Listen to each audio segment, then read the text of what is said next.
Sheldon Akins is my next guest. He has supported educators with tools and resources necessary to ensure equity at their school. He is a host for Lead Equity Podcast and founder of the Leading Equity Center. With over 11 years in education, Dr. Akins has served as a teacher, principal, and director of special education. He has a passion for helping educators accomplish equitable practices in their schools.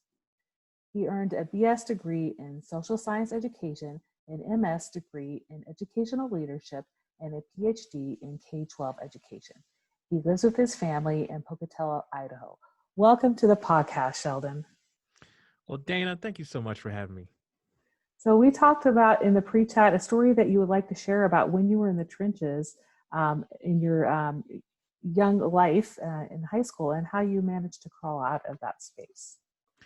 Yeah, well, my journey to becoming a teacher involved a couple of experiences. And one experience today is what I'm going to share.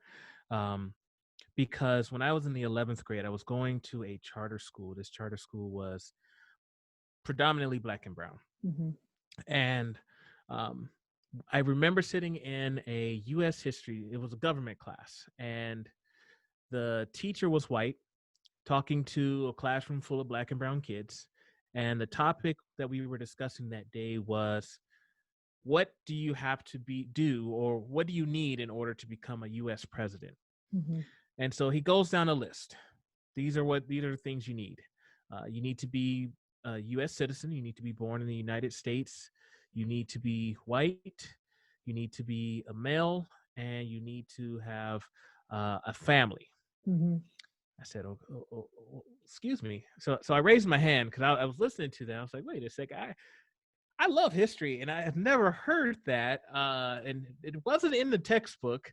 So I was curious as to how did you come across that? So I raised my hand. Hey, I'm not going to say the teacher's name, but I said, hey, Mr. Such and Such, I have a question about that because you said, can we go down that list one more time? You said you have to be white, have to be a male, you have to be married, and you have to be born in the United States. I think the only one that I actually agree with is the United States part. Mm-hmm. Well, it's about popularity. And, in order, if you look at history throughout our presidents that we've had in the past, that those are all the characteristics regarding the presidency.